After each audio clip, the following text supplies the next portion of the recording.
Good evening, ladies and gentlemen. It's Monday night. That means it's time for another edition of SOMSpotlight presented by Sun Parlor Trailers. My name is Craig Smolders, joined as always by Rob Young. Good evening, Rob Young. How are you tonight? Hey, great, Craig. How you doing? I am wonderful. I'm excited. We finally got our opening weekend underway. Friday night we had the practice and the mini stocks. Mini stocks did a really good job, and I was pretty impressed with the turnout for the crowd. We had some fans in the stands. That was good to see. They put on some good races. And then, of course, Saturday night we had all the other classes plus the OTS, the Ontario Traditional Sprints. I'm sorry, they were there, and man, the crowd they showed up, and they showed up big time. That was amazing to see. All the new grandstands that we put in the last little while, they were packed, and the main grandstands were packed. So that was awesome to see. And wow, what a show. The drivers did a really good job. I mean, just the features, every feature was pretty dramatic and racy, and it was pretty exciting to see. And I was really impressed with how it turned out. What did you think of the weekend, Rob? Well, we did have a really good field of cars in all 5 of our divisions. Yeah, you're right. The place was packed on Saturday night. And it was just nice to get back with my racing family. Yeah, you see some of them over the winter, but when you get back to the track and you catch up with all your people, like-minded people, racing people, it's a very nice thing. So I'm sure everybody experienced the same thing. Just get back, whether we had some glitches or not, and we did have a few along the way, but it was just nice to be there with everybody. Yep, for sure. I mean, we did have some problems, and we're well aware of them, and we're going to do what we can to fix them or correct them or do things better moving forward. We just had our opening weekend, so we are going to get better. We'll get there, fans and drivers. Just be patient with us. We'll get all this figured out eventually, and we're looking forward to this weekend. This weekend, Saturday is going to be the Stu Messenger Memorial, so we're really looking forward to that. That's going to be a good night. And of course, Stewie was a longtime supporter of the track, worker of the track, and did all the good stuff that, for pretty much a lifetime. So we're looking forward to that, and it's going to be a good show, and I hope the fans all come out to support that and Stewie's family and everything, because I know they, like I said, it's just if you were looking for Stewie, you had to go to a racetrack, find somewhere to find him, and that's just the way it was. And yeah, we really want to do a good job celebrating his life. And like I said, we want fans and drivers to come out and do the same thing. So we're looking forward to that. What do you think of that, Rob? Yeah. Unfortunately, I know Angela and I are going to be absent. We have a family function on Saturday night. We'll be there Friday night, but I hate to miss it. But it'll be. I know that that'll be a good show. You guys are going to do a great job. So. Oh, let's look forward to watching the video. Yep, absolutely. Well, now on to the business of the night. We're going to be talking to the legendary Steve Shaw. He's pretty much the master out there. I don't know how many feature wins and how many championships he has. I didn't look it up, so we'll just go, conservatively, we'll say 300 championships and about 5,000 feature wins. But he's been around forever, and we're looking forward to talking to him. You got any opening remarks about Steve before we get him on here? Well, I know last time I remember it was coming up on 100 feature wins that he had. He'll share that with you, I'm sure, and how many championships. But I'll tell you, there's some things I found out about Steve that I'll share. I'll wait till Steve's on there. He's an amazing racer, an amazing man, and I remember he set the bar pretty high for a lot of us guys. If you could race with Steve Shaw, you were really doing something. So let's bring him on here and get talking with him. Yep. There he is. Good evening, Whoa. Steve. How are you? That's the best I've ever seen you look, I think. Yeah, we'll just give me 1 second. We're going to fix that. Yeah, no problem.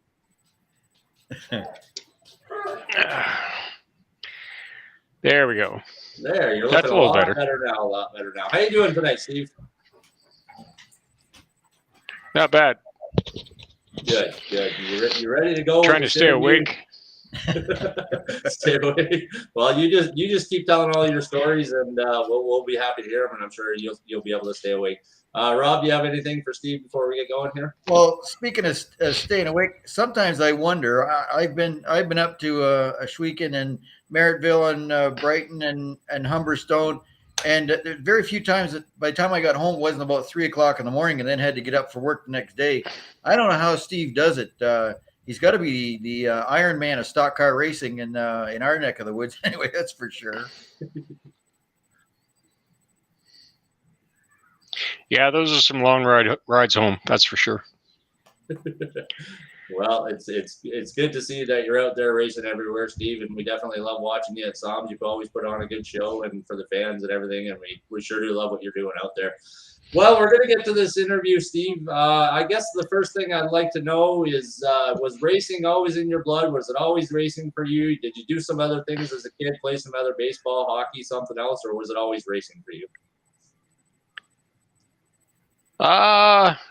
I played some house league hockey when I was younger, and some house league baseball, but it was mostly go-karts and mini bikes and stuff like that. Always wanted to go fast, eh?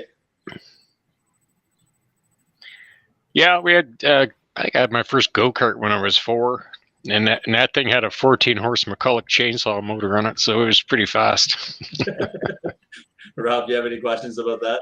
Well, we all know Steve grew up in Merlin. Steve did say that when he was younger, he moved off to Toronto for a number of years, but then came back to Merlin. And Merlin is famous for not only the Shaw family, but also for the Atkinsons.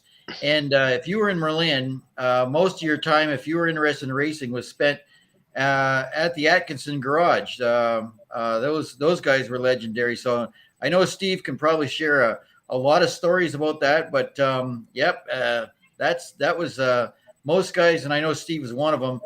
They got interested in racing because of the Atkinson family. So I'll let Steve share a few of those stories. Yeah, that was quite childhood I had with the Atkinsons down to Back Street, and right across from the Atkinsons you had John Reynolds, and none of those guys would kick you out of the shop. They just put you to work. So it was a lot of fun. All right, Steve. So I guess you were telling us a little bit of a story before we came live here. You were talking about how some of your racing career involved about, I guess you said about 500 Indy 500 wins that you never actually ran. You want to talk about that a little bit?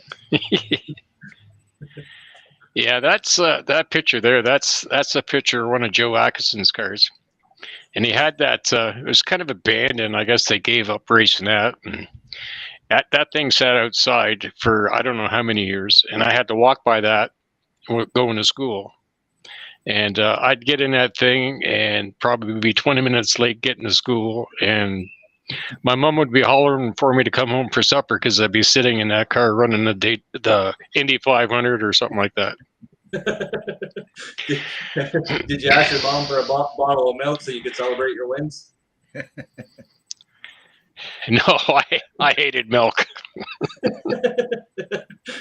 There you go. All right, so now we're going to jump into your real racing career here. I guess we're going to start in 1985. We got a picture of a car here. But you didn't actually start racing in 1985. This isn't your rookie season or anything, right? You started well before that.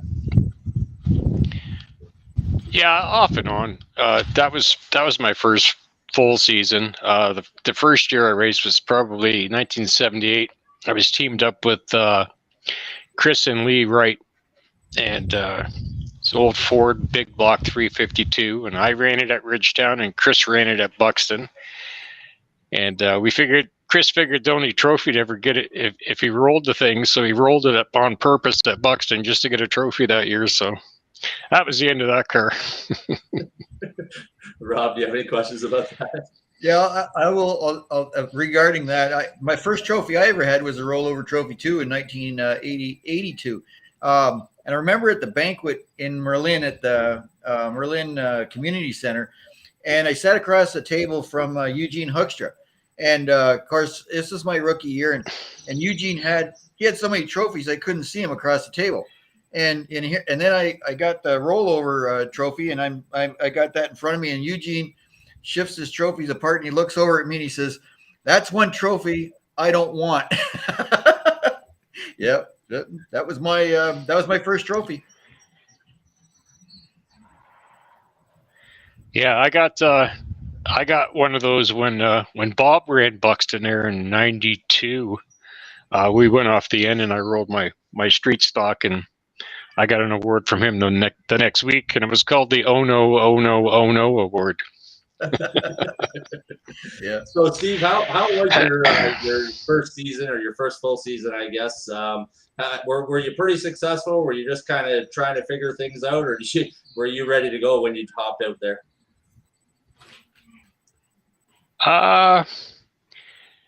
No, we were.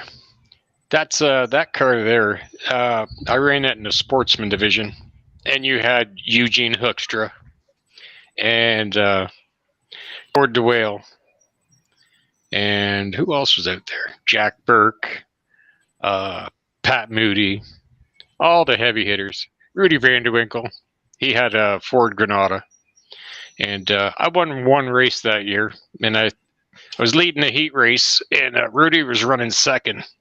We got the white flag. We went into turn one, and he bumped me out of the way. So I got in back behind him, and as we come across the start-finish line, the flag man was giving Rudy the black, and I got the checker. So that was my first win. Not the way I wanted to do it, but that was my first ever checker flag. That's awesome. That's awesome. How did you come up with the number 90? Is there any significance with that number? Number 90. I was originally number 9, and then there was a Randy. Oh God, there goes my memory again. Randy Bayshard. He was running at the time too, and he was already number 9, so I took number 90. Okay. Rob, do you have any questions about that? Well, then of course we know Steve with the famous number 96. So I'm looking at, all right, you got the 90. It would be easy to change it to 6. Maybe Steve will share a story of how he ended up with the 96.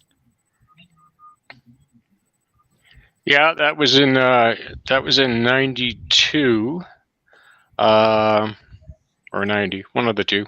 And yeah, if you look close at that picture, I don't know if you can see it on the screen, but you can tell that was a 90, and I modified the 0 to a 6. There was that picture's at the Ridge, and there was a fella from Checker that came down and run that street stock, and he was already in number 90. You might know who he is, Rob. I have no idea, other than I know I chased that 90 around for several years, racing at Checker Flag. Yeah, the famous Russ Woods. Yeah, that's true too. But I forget the other guy. It wasn't Russ. It was another guy. I'm not sure. I think Russ had moved on to late models by then. All right, so that's, like you said, that picture there that we're showing on the screen now, that's from 1992. We kind of skipped ahead a few years there, but as you were coming up through the years, getting comfortable behind the wheel, like how'd you make out coming up, the late 80s into the early 90s? Were you successful, or talk about those years just a little bit if you could? Heat races, lucky enough to be in the right spot, right time. Good invert, or back then they handicapped. That car there, that was 92. That's when Bob ran both Checker and Windsor. So he'd asked me to take that car down there, and they were running some type of slick. I forget what it was, but we put, I got a set of Mercury slicks off a cast car late model. And we got down there, and they didn't say anything. They just said those aren't the proper tires to run. So we went out and we started at the back, and we finished second in the heat race.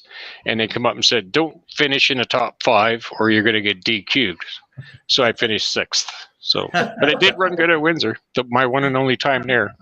Yeah, that's awesome. Rob, do you have any questions about that? Well, I don't really recall racing Steve in Windsor, but I do know that when I came to Buxton, Steve was the guy to beat, and if you could even run with Steve, you were doing something good. Like, we all just used him as a benchmark. It wasn't whether you finish in the top 5 is were you behind Steve or ahead of him? I learned a lot from Steve. Some stuff I won't tell him because I may have to race him again sometime. So, but if there's anybody I can think of that I learned a lot about driving from, it was Steve. I followed him around enough, and I remember the first time I got enough courage to try and pass Steve. I knew that if you got to watch, you don't want to stick your nose in into to let Steve know you're there on the inside going into 1 or into 3. So if you were going to pass him, you better make sure that you were going to get right by him, because if you didn't, it was. And I don't mean he was rough or anything like that, but he just knew enough to crowd you.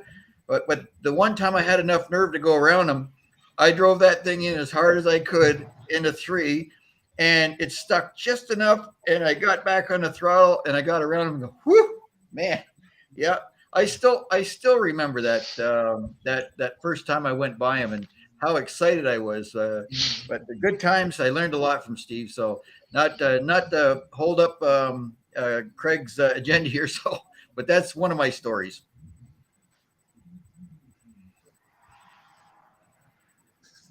That's a good one. That's all you have to say about that, eh? Oh, he passed me more than that. He got the hang of it pretty quick. All right, so this is 1992. Now we're going to jump ahead to 1993.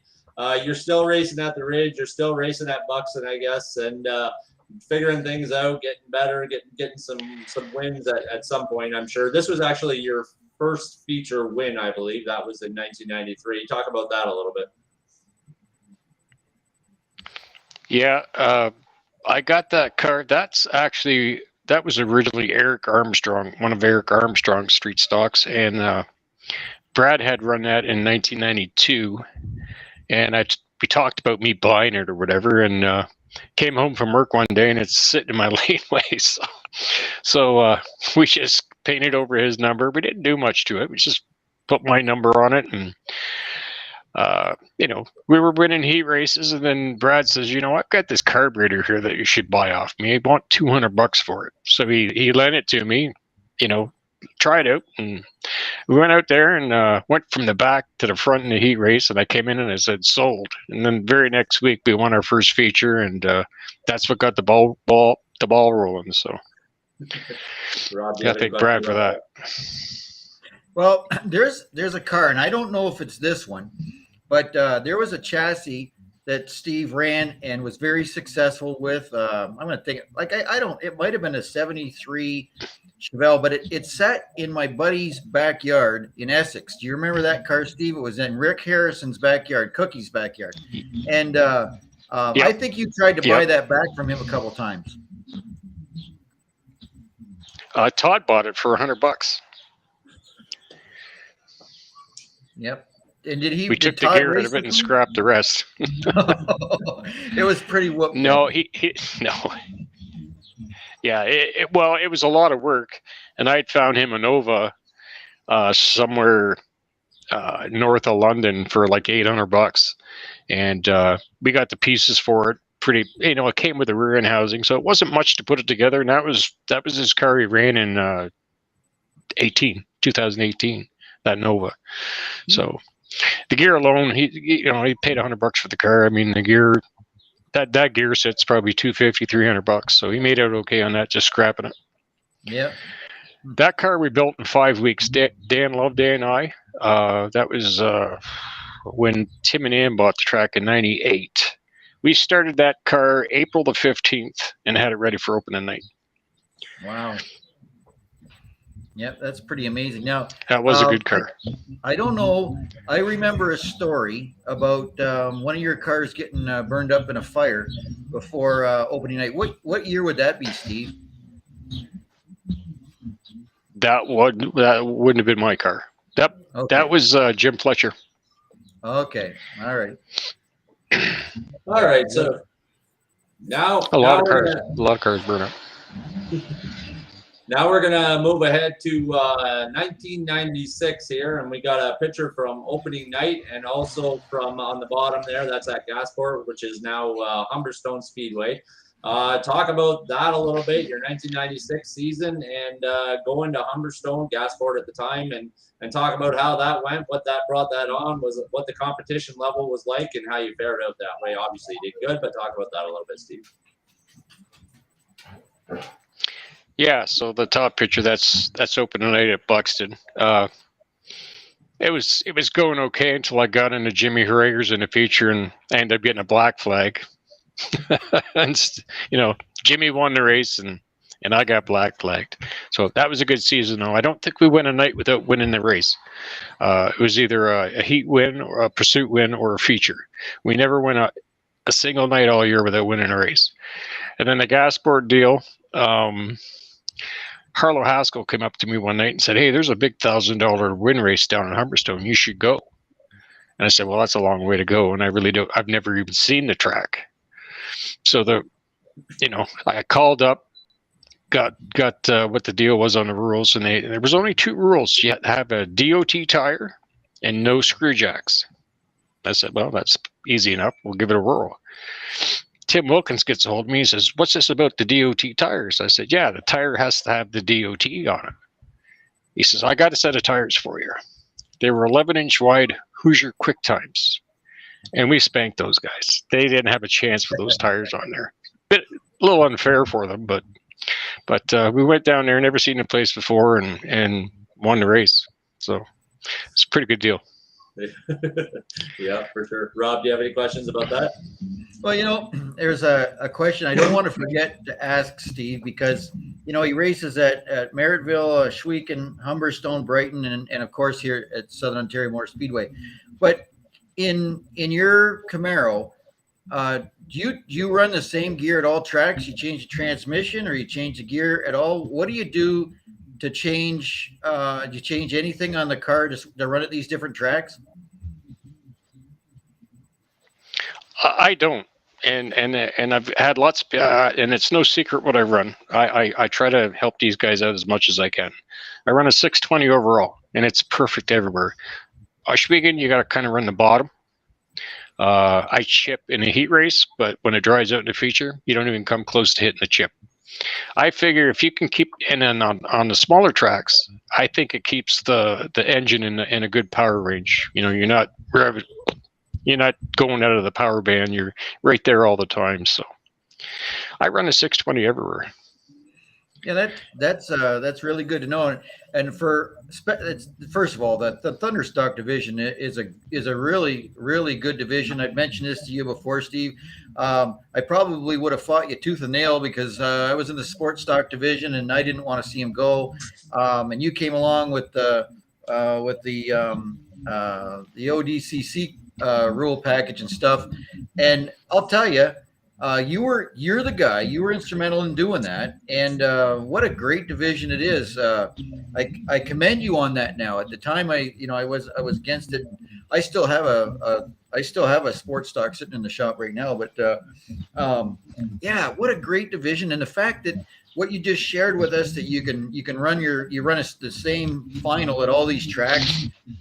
You're running a crate engine. It's not something that, if you wanted to get into racing, this is a great division to get into. And they are real race cars, Camaro front clips and whatnot. There's as far as that power band you were talking about. So you run a 602 crate motor. Would you have about a 6,000 chip in that, or you run with something maybe a little bit lower, or is that about where you're at? I run a 63, and a lot of guys run about a 65. I don't see any point in going 65. 63 is more than you need to go. In the heat race at Buxton just this past weekend, I was probably killing the chip in a heat race just past the flag stand, but I never hit it in the feature, not once. So. Yep. And it is a good class. Yeah, and especially with the 602 crate engine. It's a sealed motor. You don't have to worry about having the thing tore down. It's very consistent.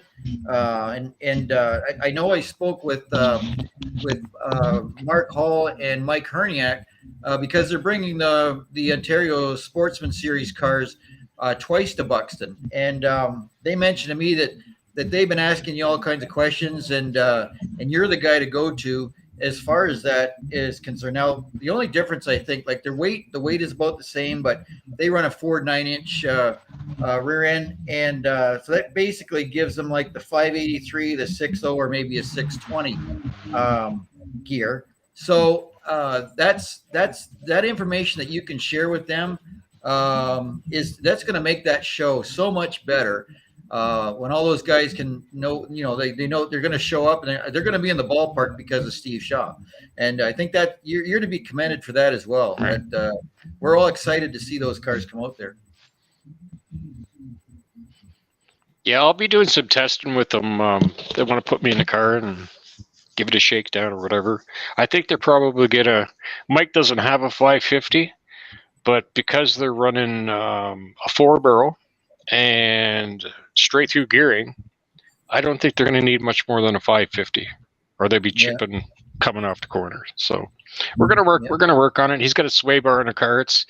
That's doable. They got a soft spring 700 or something like that. They just want to get an outline of what they need so they can share it with the other guys.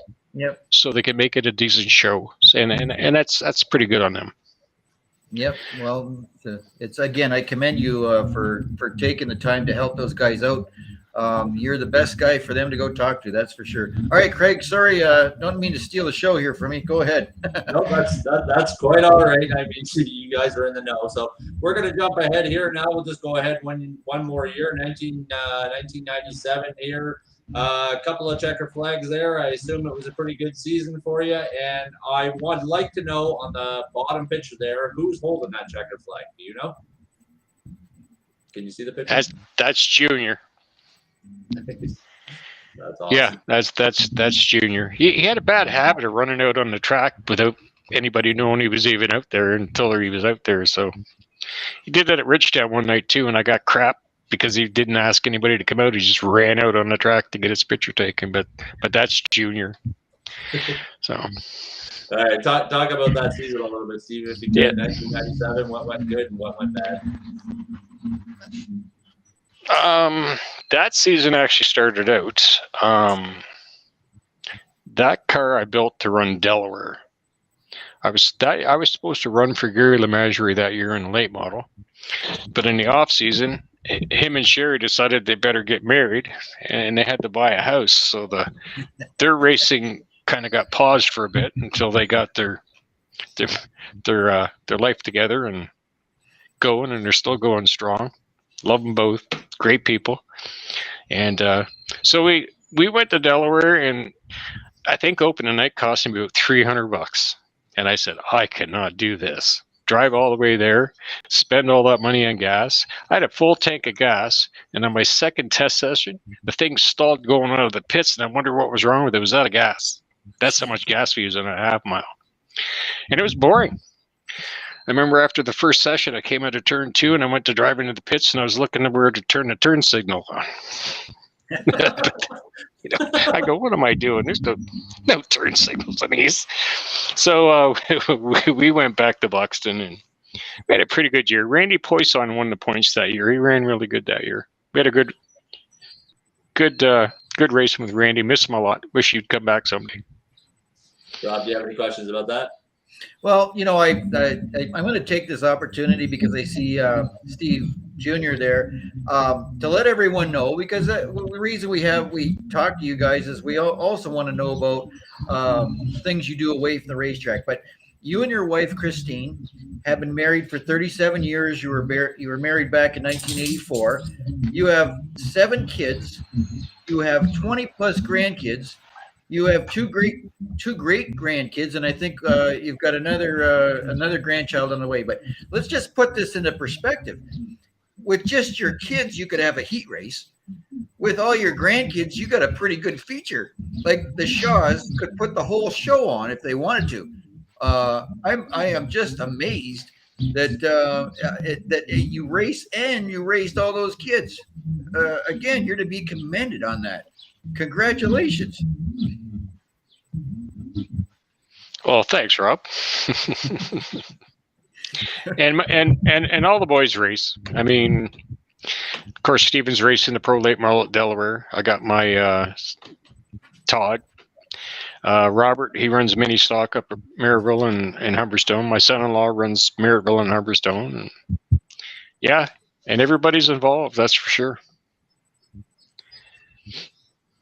Oh, go ahead, Craig. All right, so we're gonna jump ahead here to 1998, and you're gonna do some double night deals here. You got the sports stock and you got the modified action going on, and that car was owned by Rick Hornick, I believe. So talk about that a little bit, Steve. What led you to go into a modified, and had you done some practice or testing before that, or was it just something you wanted to try and you jumped in there? How did all that shake out for you? Okay, so you may have jumped ahead just a couple of years with the Rick Hornick modified. This modified was owned by Tim Wilkins. He bought that. We built that in the winter of '98. They had just purchased the track. And that's the car that we took to Speed Weeks at Volusia Speedway in Florida. We were in Speed Weeks that year, and that's a picture of me at Volusia Speedway for Speed Weeks. Awesome. How'd you do down there? We made one show, and I don't feel bad about that because I don't think too many other guys from around here have made more than one show. So we're right there with all the rest of the locals going to Speed Weeks and trying to make a show. 11 nights of racing, 11 straight nights of racing, and we made the very last night. And that was at Dan Loveday with me down there, and Dave Wilson, the three of us, and Don Brissett. He worked for Tim, and he got chummy with Tony Stewart. That was his first year with Joe Gibbs running, I think it was a nationwide series back then. And Tony was at the track every night running a late model, and he'd come over to look at the car and gave us some setup, advice. So we did that, and we made the show. And the funny part is, Tim was like, "Who the hell's that guy?" And Don says, "That's Tony Stewart." And Tim goes, "Who the hell's Tony Stewart?" And he said, "Well, he's the IndyCar champ from last year, you doughhead." Oh, okay. So, yeah, he was quite the setup man, Tim. So, but I would have never got that chance without Tim. Tim helped me out a lot, and that was quite a year. And then that's the sports stock car at the top there. That's the car Dan and I built, and I think it was 4 or 5 weeks. We had that thing ready for opening night. Rob, do you have any questions about that? That was a good car too. No, that's okay. Carry on. We don't have. We got a lot of stuff to cram in on, Steve. So you can keep rolling. All right, so we will jump ahead to 1999, and I apologize for making that mistake. This is the modified that was owned by Rick Hornick. So talk about that a little bit, Steve, and how all that went for you. And obviously we lost Rick, and we're very sad about that, and we do miss him. But talk about that a little bit if you can, Steve. Yeah, well, the top picture that was my main focus, the sports stock there, the number one, the bad decision to put a 1 on the car. I think that at that point, but Rick came up and said, "Hey, do you want to try my car and see how what's going on? See if you can." He was having a hard time with it and all that. So we took it out one night and we ended up winning. That's the pursuit race. We won the pursuit race, and he said, "Well, if I built a car next year, will you drive it?" And I said, "Get her done." So that's how I started driving for Rick.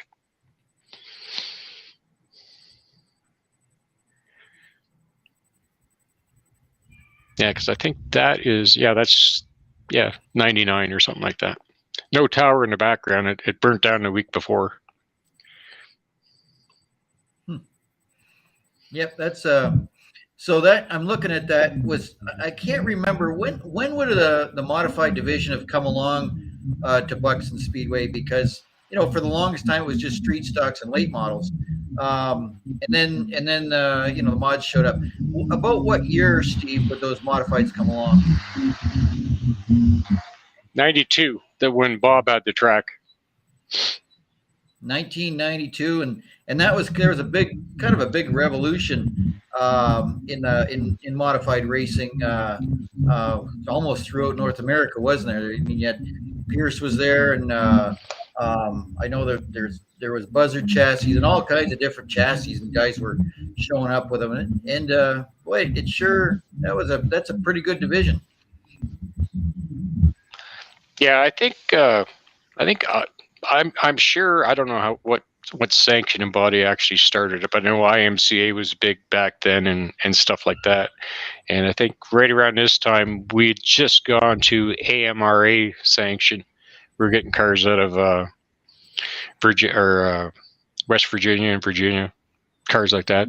Michigan, Ohio, had the border wars, all that stuff. Yep. So I guess we lost Craig, so it's just going to be you and I carrying on here, and so I'll see if Angela can flip to the next the next picture. There we go.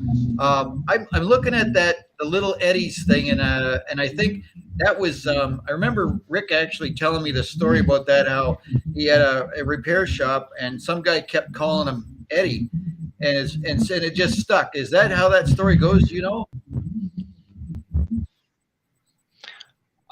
You know what? I have no clue. I'm not sure how it was, but I don't know if that picture's cropped, but Rick's supposed to be standing behind the car and he's holding the flag. That's probably the only feature win in the modified division. We won with Rick, and I remember waiting for somebody to hand me the flag in victory lane, and I looked over my shoulder and he's standing there holding the flag. So I said, you it's all yours, buddy. So yeah, that was pretty cool. And then you kind of see him off there to the right. Well, you can't see him, but I know he's standing there. And then up in the top there, is that one of your first Camaros? That is my first Camaro. That's the same year. I started running I was running a modified full time for Rick, but I don't know why I had to build a car. I had to build a car, so we started that in June. We were done by mid-season, and actually these two pictures, that was Labor Day weekend, and I won both features that night. I won the street stock race and the modified race. So to put two races together in the same night, that was a pretty cool night for me. But with Rick, you know, that win was for him. I mean, he put a lot of sweat into those cars, and I wasn't easy on him. I wrecked a lot of motors on him that year, so he did a good job. Yeah, there's a lot of people that Rick helped out over the years, and I mean, you just keep hearing more and more stories about all the things that he did, and yeah, he was. Then he got into the mini mods, and that seemed to be his forte, wasn't it? The mini mod division was something he really enjoyed being a part of. Well, I forget how that even started, but when it started, I mean, that's what really drove him to building those cars. He loved those things. I mean, just so creative, you know, what you could do and stuff like that. That was his cup of tea. So you get so much. He'll be missed, that's for sure. Oh, absolutely. Yeah. All right. So I'm sure Angela's got the next slide. I was now. Is this a looks like this? Is this a sports stock or a late model? Fill us in on that one, Steve. Yeah, that's a sports stock, but we know they're really late models. So yeah, this is when they got carried away. Yeah, I remember, and when I first started, Jerry had bought this is Jerry Lewis, had bought a car from Jeff Daniels, I guess it was, and it was a real street stock. Okay, it's a '73 Chevelle. It was a coil car all the way around, and we looked at the rule book. We made sure everything was the way it should be, and I thought we would have a pretty stout piece till I got out there, and I think the first lap of the feature I made, I got passed. And I'm thinking to myself, I don't think these don't look like street stocks to me. And all the Camaro front clips and the late model chassis and Ford 9-inch rear end. And yeah, that division it was real. Yeah, was a limited late model division, and I enjoyed being a part of it. As I said, you were the guy to beat. You taught me a lot.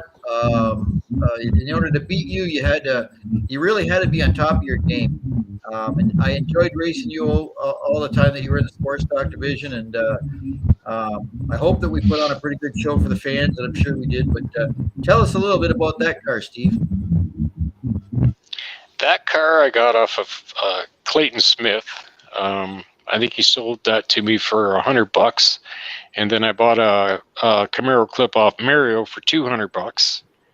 And we had some stuff laying around here. We threw it together, and the thing worked. I mean, we just, we started shortening up bars, and with it being a 3-link and everything else. And Junior and I shared that ride that year, and I think we ended up third in points or something like that. And he won his first feature in that car too. So that's pretty cool.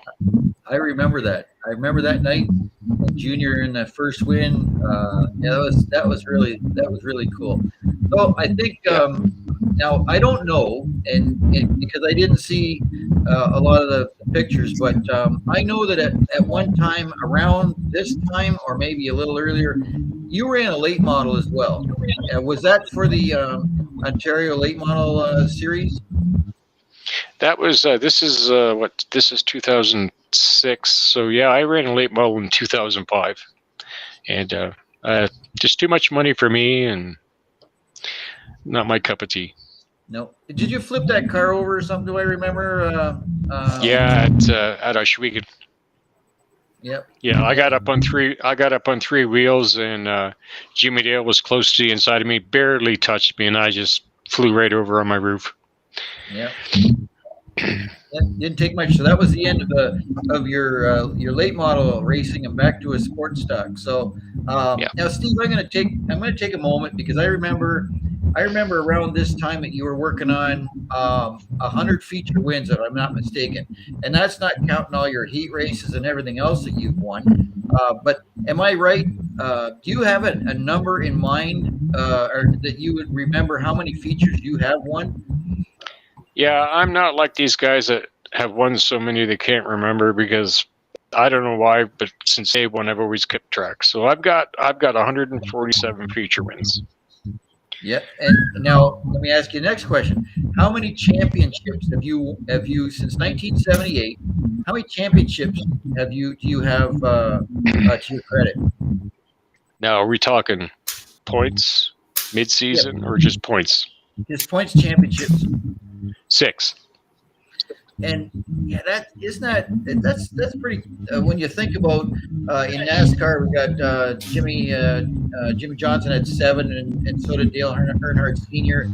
But just to win one championship, now I want to tell you, I've never won a championship in my life. I've lost a lot of them. No, I lost 2 of them. Okay. Yeah. And I can tell you, if I had just done 1 or 2 things different. But I guess my point is this: to win a championship in any division, and I don't care if it's the mini stock, the mini mods, it is really hard to do that. But and that's what we all shoot for, isn't it? You want to be the champion. But I remember, and I'll share this other story.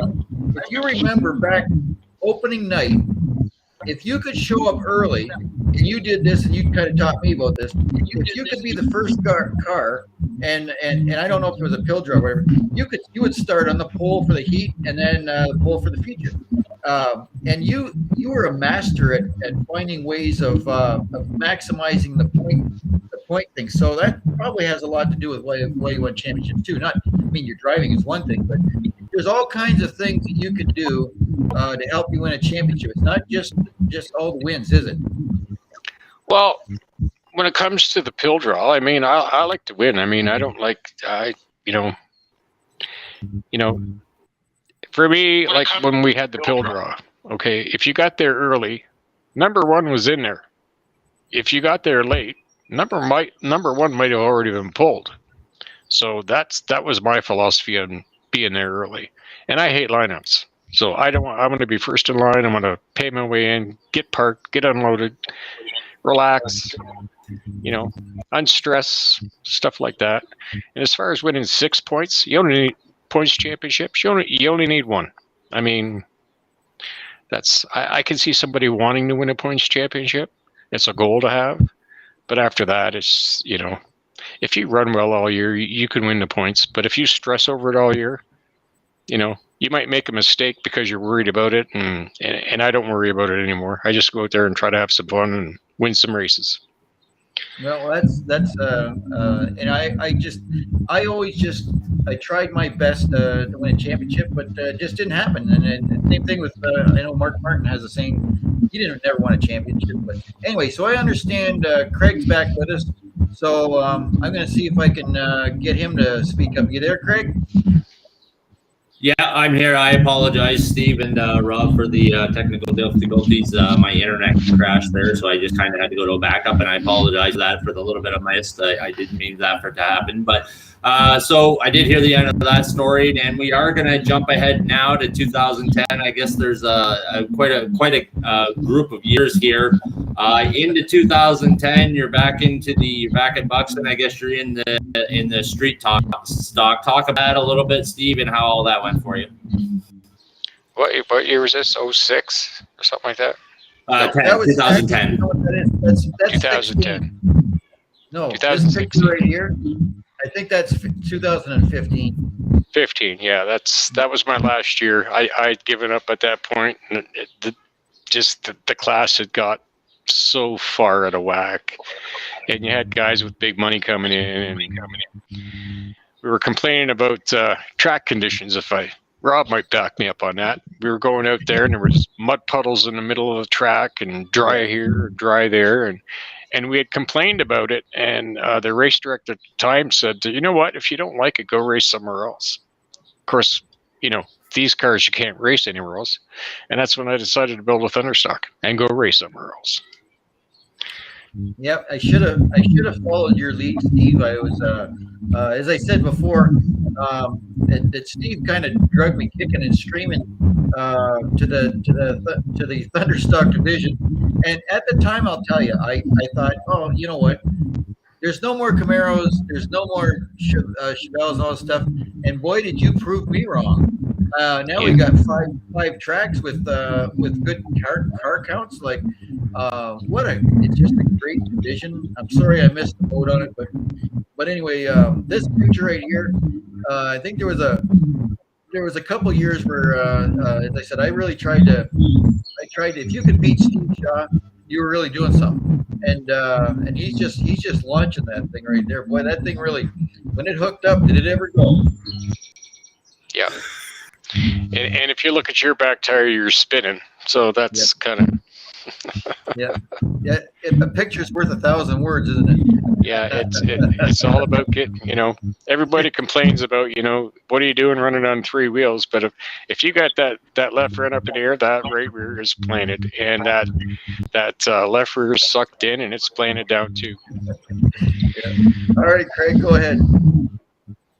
All right. So as you mentioned, you were told to go race somewhere else, and that's just what you did. And we do have a video here, more recent video, but a video here of you racing in Maryville. You've done a lot of link, but we do have a video here coming up.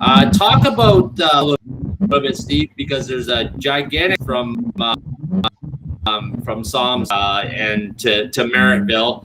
Talk about that a little bit, different racing, the differences of the track and the tighter corners at Merrittville and stuff like that. And we want to take this opportunity to thank G-Force for allowing us to use this video. But talk about that a little bit, Steve, racing at a completely different racetrack. Yeah, well, that place isn't as easy as it looks, and I struggled there the first 2 years. I mean, it's tough. You can see Jeff Orloff's there in the 6 car. He's falling back a bit. That's not an easy track to show up and race at. I mean, the corners are flat. You gotta have, and the track changes so much through the night. We got, 2 sets of tires. You got to change your tires for the future. I mean, these things, in turn 4 coming out of there, you got a moat. There's a ditch down the front straight away. You don't want to get into that. And it's a tough place to race, but we finally got it done finally. Rob, do you have any questions or comments about that? No, I can say, I'll say no more. There's Steve out front. That's a picture you'll see at many tracks. I think just a couple weeks ago, Steve was at Merrittville, running up front, had a good finish, and also I'll take this moment to congratulate him on his feature win at Southern Ontario Motor Speedway this weekend. A really good field of cars, and Steve showed up with the best show there, and showed him how to do it. Now, I might also mention that Steve's not a youngster. I think Steve's 61 or 62 years old. He's racing against guys who are half his age, and I used to think that was pretty cool. And man, I all of a sudden I started feeling it, but he's still out there, just laying down lap times that most of these guys would just kill for. But still doing a great job. You see the familiar 96 in victory lane. We're really glad that you have so much history at the Southern Ontario Motor Speedway, and we have a lot of guys. We talked to Jim Jones a little while ago, but you guys have fans who are sitting in the grandstands of all ages. You're gaining the young kids. You're their hero, and even the old guys sitting up there that can't do it anymore. You're still their hero. So I hope you keep doing this as long as you possibly can. And you're an inspiration to all of us, to the rest of us guys here. Well, thanks. It's great to have people like you that are behind the scenes now too, Rob. I mean, you've got the experience behind you. You kind of know how things should be, handled, and I look forward to the season with you up there and keeping track of everybody else. Well, thanks, Steve. All right, Craig, we'll turn it back over to you, and you carry on.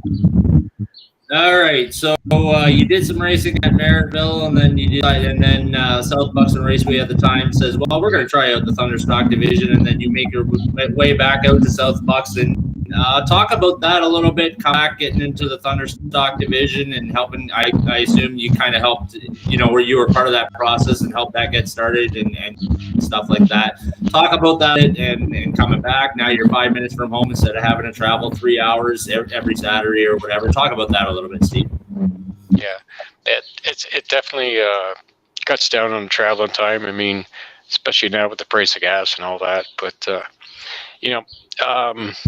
I might have had a little bit to do with this class coming back to the track, but at the end of the day, it was Sherry LeMagerie. I mean, she's the one that got the feedback from the fans when we came and did a special. They told her that that's what they want to see at the racetrack, and so she got a hold of me and said, "Will you help me out?" And I said, "Well, what do you want?" She goes, "Well, we need a set of rules." So I said, "Well, why don't you go to Oshwegan's website and copy and paste them on our website?" And I said, "You got your rules," and that's exactly what she did. So all the credit goes to Sherry. I just, I stir it a little bit. As Rob kind of alluded to, and I'll mention it also, we're happy to have you back, Steve. I love watching you race out there, and it doesn't matter who you're racing against. You pretty well race everybody, and you do a heck of a job out there, and you're helping all the youngsters. And while I'm mentioning that, we don't have the video, but last season, the championship race, you pull into victory lane, you win the race, and you get out of your car, you look behind you, and you got Andrew Mayhew and Calvin Fox finishing second and third behind you. Talk about that a little bit. You get out of the car, you've been racing forever, and there you got some real young kids behind you. Talk about that a little bit, Steve.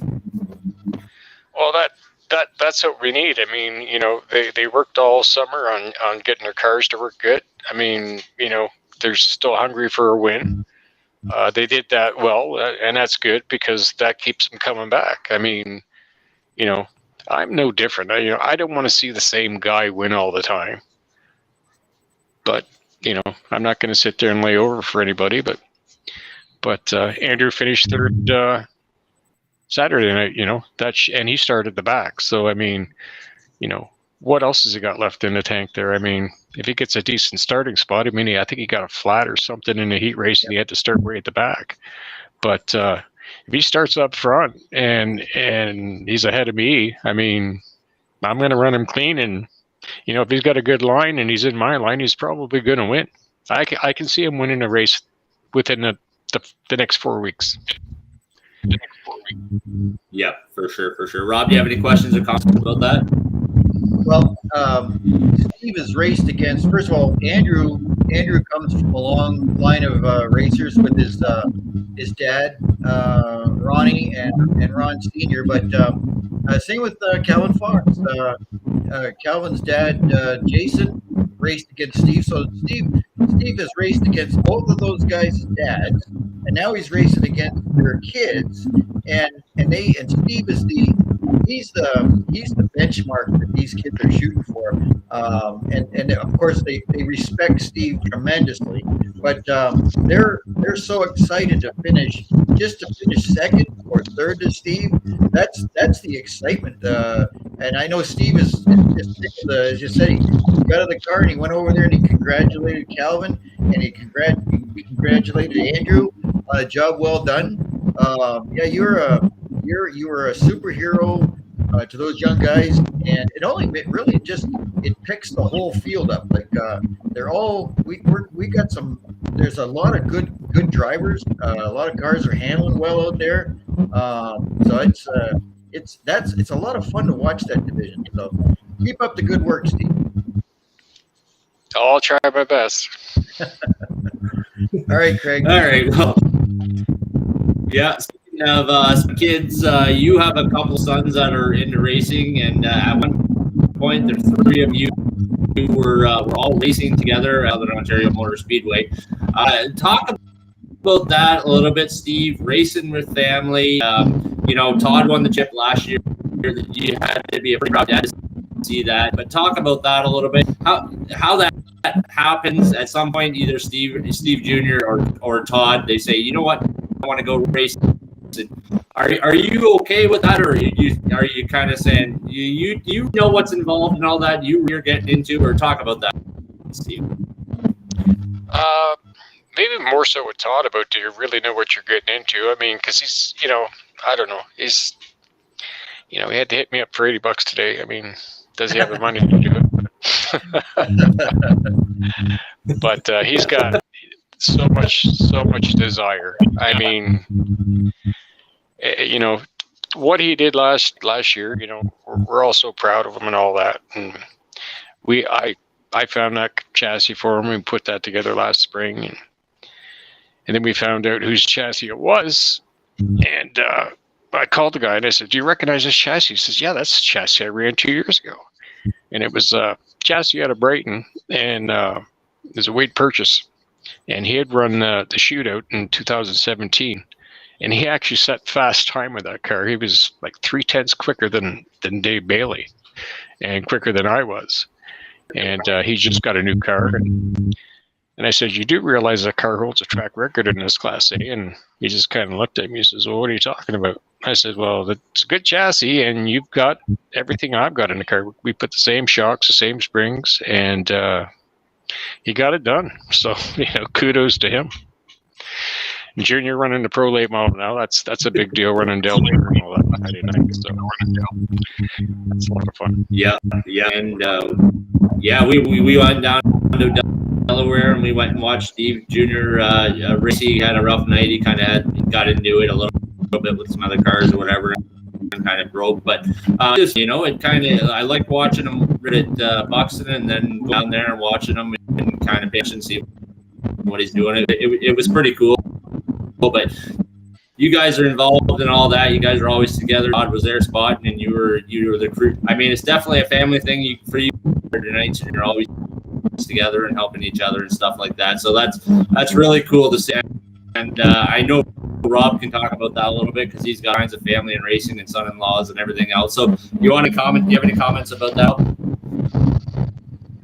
Well, I was looking at this picture, and yeah, I'll talk about the family racing thing in a minute. But the difference between Steve's Camaro and Steve Jr.'s the coil car there, I watch a lot of racing from down the States where they run those where those cars are dominant and the Camaros aren't. Yet up here, the Camaro seems to be the dominant car. And is there a reason for that? Is it a rule thing that I'm missing here? Tell us about that, Steve. Yeah, it is a rule thing. I mean, they're allowed to do a lot more modifications to the pickup points of all the rear suspension, the front suspension, all that stuff. We're down, and this stuff we're running down here. You can't do any of that. Everything's got to be mounted in a stock location. And there are guys that get it done, though. I mean, Chris Hale, he won the feature Saturday night at Maryville. The week before, Donnie Lehman won the feature in a metric car. So it can be done. You just gotta keep plugging away.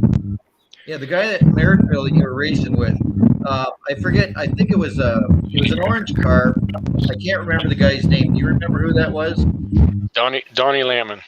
Yeah, he runs well. He does. And he's got a coil car. But anyway, I won't bore everybody with that. But yeah, I've got family involved in racing, and I don't know if there's anything I can do to help out because they both run late models. We're talking about Jake Hooker and Ryan Bonner. I don't think there's anything I can tell Jake because he's just that good of a driver. He won the feature on Saturday night. He runs well in everything he gets in. But yeah, it's just fun having members of your family out there running. It makes Christmas and Easter and all those family get-togethers. That's all we talk about is racing. I'm sure in your family it's the same way. We don't talk about anything else. Yeah. I got to get a hold of Brad. I got to see what's going on with that car. Get the car, Jake, the Thunderstock Jake drives. So figure out what's going on with that and see if we can't get that fixed up. Get Jake to the front on that. Yeah. Okay, go ahead, Craig. All right. Well, Steve, you know as well as anybody else, it takes a lot to get to the racetrack, and you guys rely on a lot of supporters. Do you have any sponsors or people that you would like to thank at this point? Yeah, Mike's Delivery, Tilbury Auto Recyclers, and Miller Towing. And social media, you guys out there on Facebook and whatever other social media outlets, how do people follow along with what's going on with Steve Shaw Racing? Well, we got our personal pages, and then we do have a Steve Shaw Racing page on Facebook. We don't get on there a whole lot, but you can get notifications if you send us any message or anything like that. But keep it pretty simple. Excellent. Rob, do you have questions, comments, or concerns for Steve Shaw? Nope. I think that was a really good chat, Steve. I appreciate you taking the time and sharing some of that stuff with us. All I can say is that now as I'm not a driver, I get to watch all these races more because I've got to know if there is an altercation, I got to make sure I do see it. But it's a lot of fun to watch you, Steve. Doesn't matter what race you're in. I know you're gonna make it to the front somehow. So that's it's just really I'm glad to call you my friend. That's what all I can say. I'm your fan. If you're in the race, I'm cheering for you. Oh, that sounds pretty cool, Rob. And I always enjoyed racing with you. You always look back and, if there was one guy you didn't mind racing against, and if everybody else was the same person, I'd race against 20 of you guys instead of some of these guys. So. Well, thanks a lot, Steve. Okay, Greg, take it over. All right, well, we really appreciate you taking the time to join us. I didn't want to hear all your stories. Unfortunately, my internet went down. and I kind of lost you there for a few minutes, but I do really appreciate you coming up, joining us tonight. Congratulations on your feature win opening night. That's a good way to start off the season. Wish you a season, and did you enjoy your time telling your stories? Yeah, it was a good time. I didn't mind coming on, and I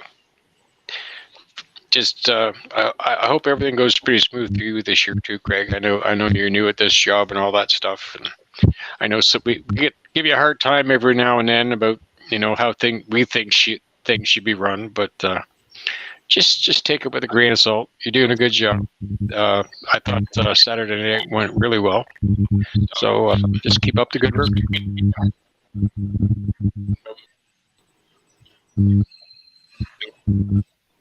Well, it looks like we are losing Craig, Steve. So with that, again, I can't wait to watch your race, and I'll thank Angela. Steve, and enjoy the rest of your night. Thanks a lot again for joining us. No problem. Thanks, Craig. Thanks, Rob. Oh, you're welcome. Take care, Steve. Yep.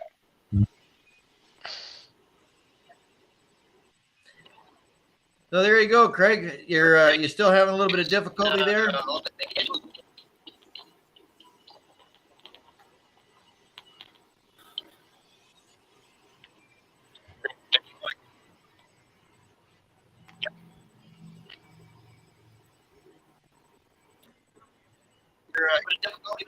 Yeah, I think a little bit. I think I'm here. I'm kind of probably cutting out. Apologize, fans. This has been kind of rough, but I apologize for that. We'll get that all figured out. But once again, I just want to say thank you very, very much to Steve Shaw for joining us. Thank you very much, Rob, for joining us every Monday.